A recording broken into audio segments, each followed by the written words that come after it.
Hey, Gigs Moviepage, this is Michael. It's rather late. It's kind of a weird day.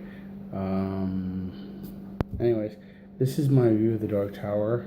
I know everybody's been waiting for this movie all summer long. I just remember that May of last year, it became a huge thing once everyone saw Idris Elba on location in South Africa on set. And the funniest thing is, they didn't have that scene in the movie. I don't know if it was it was mid-world he was in, but like the toll station or toll where he was at, they didn't have that in the movie. Anyways, this movie's been through development hell for years. I remember Universal had it, then they dropped it because Universal was going to do it with Ron Howard directing it and Javier Bardem playing Roland Deschain the gunslinger, but then that didn't happen. And then Sony got the rights to it, and then they asked Ron Howard, "Do you want to do this?" And he's like, "No, I'd rather not. I'd rather do the third Da Vinci Code book, but I'll produce it." So I was like, okay, cool. And then they just needed to find another director to do it. Now, originally, Cary Fukuhara was going to do it, but then he quit to do it, but then he quit it too. And then the Dutch actor director Nikolai Orse decided he'll do it. And then everybody from Javier Bardem, Ryan Gosling, Viggo Mortensen, Christian Bale were all auditioning to play the gunslinger. And there was a bit of controversy that Idris Elba was chosen to play the gunslinger. And he was recently on First Take saying it was the only time they let me play an action hero in a movie, and the novels were great, so I thought, I could play a cowboy. So, and then the movie, he covers his British accent. But the guy is an actor, producer. He's an EMD DJ. He's a kickboxer. He's a Renaissance man. You can't go wrong with that. So I thought he was perfect. And he won me over with some of the movies he had done in the past with Prometheus and Ghost Rider and Takers.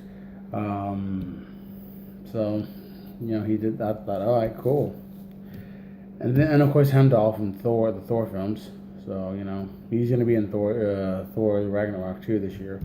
And then Matthew McConaughey was chosen to play the Man in Black, or Walter Paddock, or Walter Odell, or Randall Flagg, or whatever you call him. And I know I got in an argument with some people on the page that said, "Oh, he's not Randall Flagg." Well, congratulations, he's not Randall Flagg, but technically he could be. He takes several forms. And for a while they wanted to do a stand movie, and he was chosen to play Randall Flagg, but I guess that didn't happen. And then he did The Dark Tower because he said no to Marvel and no to DC. He read The Dark Tower. I was like, okay, I want to do this movie. So this movie's been, again, the movie got pushed back. It was supposed to be February this year, but then they pushed it back because of John Wick 2 and 50 Shades of Grey 2. And then after that, they pushed it back to June, and then they pushed it back to July 28th and August 4th and said, okay, we're going to stay with that date because they delayed the hell out of this movie. And when it was all said and done, they finally decided August 4th is going to be the movie, and then first week of May, they dropped the trailer, and then a lot of the people, saw it. It looked cool. We got to see Idris Elba's Roland Deschain the gunslinger. We got to see the kid, Jake, I can't remember his name. His name is Jake Chambers. We saw him, and then we finally got to see the Man in Black, Walter.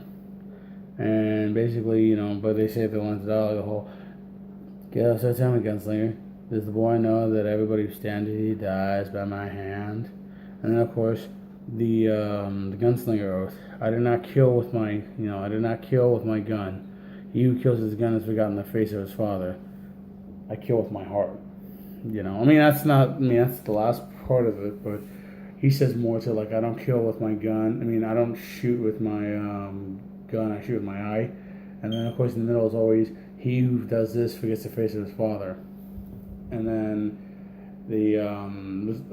to me, okay, cool. But then there's also the report saying that Sony couldn't see eye to eye with Media Rights Capital, who were doing the movie, the producers. And Stephen King said, hey, if you guys don't screw this up, I could always cancel at the last minute. So you had 3 people fighting over the rights to this movie. My advice is I don't tell Media Rights Capital to shut the hell up. Sony, they got, they're the ones distributing it. And Stephen King wrote the book, so if I'm Stephen King, I was like, hey, screw you, man. It's my book. I'll do whatever the hell I want. So to quote Robert Duvall, too many roosters in the henhouse.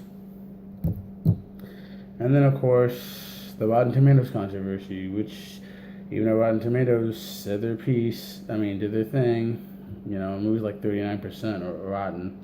I still saw the movie. It's like, I don't give a shit what Rotten Tomatoes says. I'm gonna go see it because they were wrong with several other movies. They were wrong with Atomic Blonde, which I saw last week, and I forgot to do a review. But to be honest, wait till Redbox. It wasn't all that great. I don't care if Charlize Theron, and Sophie Boutella get naked in bed together. To me, just the movie dragged on, and they could have trimmed 20 minutes out of that movie, put it in this movie. This movie's only 95 minutes long, but they don't, they don't skip to it. They give a backstory about Roland and get it rocking and rolling. So there's that.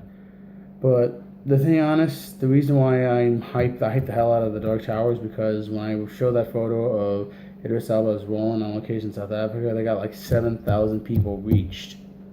I only had 100. I only had 110 people. Now I have 261. 110 and a small independent page that reached 7,000. To me, that meant the world to me. And then I recruited more people to join the page. Some people joined it, some people didn't. But Cindy Pruitt is no longer with us on Gigg's Moviepage. She left for other reasons. But she was one of those strong supporters of the Dark Tower.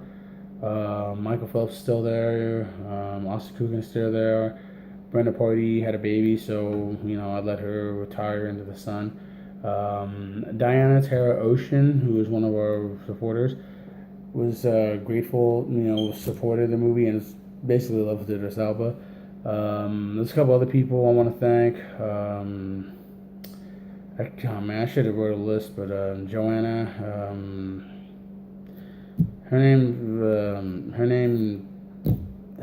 not coming to me right now. I'm sorry. But she did she showed a Guns N' Roses music video, or not Guns N' Roses, I'm sorry, it was Soundgarden, and she said that this song reminded her of the Crimson King, the Roses, and all this other stuff.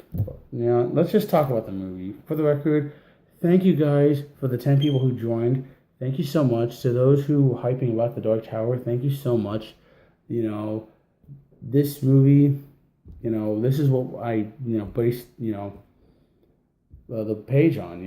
Last year I wrote, a thank you letter saying, on to you guys saying thank you for this, and thank you Idris Elba, because that photo of you doing this, talking to PA with the guns, 7,000 people reached, and then more people saw the McConaughey photos, and then more and more people just, kept joining the page because of that.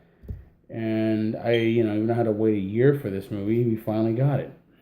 I just wish Sony wouldn't screw up. They have a tendency to do that. So this is comes in at 95 minutes and that includes the credits. It's a short movie, but they don't drag. They just get to the point. So the movie The Dark Tower begins with a little bit of reading. The whole, the tower protects these worlds, and that the Man in Black is trying to destroy it. And then of course it just says The Dark Tower, and then we get this vision of these children who have the ability to shine, the shining, who are on this world being captured and taken to this machine, and that their shine is going to use. They're in this machine that is built to do one thing: destroy the Dark Tower. The tower is gigantic. It's monumental. If the tower is to fall, the Beyond Darkness would come to our world. Not just Midworld, but our world and some other worlds. So after one of the kids turns on the machine, and the machine basically shows his giant light beam, and it decides to destroy the Dark Tower, a boy wakes up in New York City from an earthquake, and he starts drawing all these pictures, and he's having these visions of the Man in Black, visions of the Dark Tower, visions of Midworld, and all this other stuff. And his family, his mom thinks he's going through the motions, and his father-in-law, who's an asshole, just thinks he's gone nuts. Jake Chambers, who's the kid, is played by Tom Taylor, a young actor who I thought was great. His mother, Catherine Rinnock, played from Vikings, does her best to try to, help her son. And while this is happening, Jake ends up seeing a shrink who tells him how long has it been since your father died? And the thing is, Jake lost his father, and everybody thinks that when he lost his father, this is just part of his imagination. It's like, no, these are real visions I'm seeing. The tower, the man in black, the all these weird writings. And then, of course, the earthquake happens, and everybody thinks, no, it's nothing. Until one day, Jake decides to go to bed. Dream is, just have a dream, just I want a quick dream. And when he does dream, he ends up dreaming of Roland Deschain, the gunslinger, along with his father, Stephen. Roland is played by Idris Elba, of course, and Stephen is played by Dennis Haysbert. And the thing is, well, both of them, have their two guns out. The whole, I not kill with my, I don't kill with my gun. He kills with his gun, kills with, has forgotten the face of his father. I kill with my heart, and the whole prayer. Walter kills Stephen right then and there.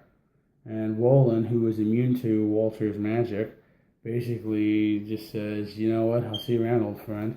And then, of course, Roland shoots him twice and he catches the bullets and then just ups and leaves. So Jake realizes the gunslinger is the only one who could stop the man in black. So he decides to draw a photo of it. Jake is being hunted. After writing these photos, Jake sees his house. He thinks it could be in New York City and he wants to find it. While that's happening, his punk-ass stepfather wants to ship him off to this facility. But the thing is, he sees that the facility people, what they see him, and that one guy has a scar on the back of his neck, skin grafters. So he runs, he escapes, he runs to his life, and he finds the house in Brooklyn. And then when he does go to Brooklyn, he sees that there's a doorway and there's this little kiosk. And so he remembers his number, 1919. He types in and ends up being a gateway to Midworld. After being attacked by this weird CGI creature, he just goes right into Midworld. They're trying to figure out what's going on. While he's basically lost and has no idea where he's at, by chance he finds a fireplace and a flask with water. Right then and there, he is held by the gunslinger who tells him, who are you, what's your name? And then basically tries to tell him the truth, like, I have visions of you and this man in black. You gotta help me. At first, the man in black is hesitant, but then he decides, okay, come with me. While this is happening, the man in black, Walter Paddock, played by Matthew McConaughey, decides, you know what, I need to find this kid. Because he was using these kids with the shine ability to turn on his machine and destroy the Dark Tower. Basically uses it as a doomsday. These kids' ability powers his doomsday device to destroy the Dark Tower. Roland tells Jake, if the tower falls, all worlds will die. And that's what the man in black wants to do. And so when he asks, the gunslinger, why don't you do it? It's just like, I want my revenge, but I don't think I can do it. Tells him that gunslingers were the knights of the past, and now they're all extinct except for Roland. Listen, I don't care what Rotten Tomatoes says. Like I said, this movie hyped the hell out of Giggs. It did. And with it coming along, okay, cool. I like the little wink nudges that they did. Like there was references to It, Carrie, Salem's Lot, trying to think. The Shining, of course, several times.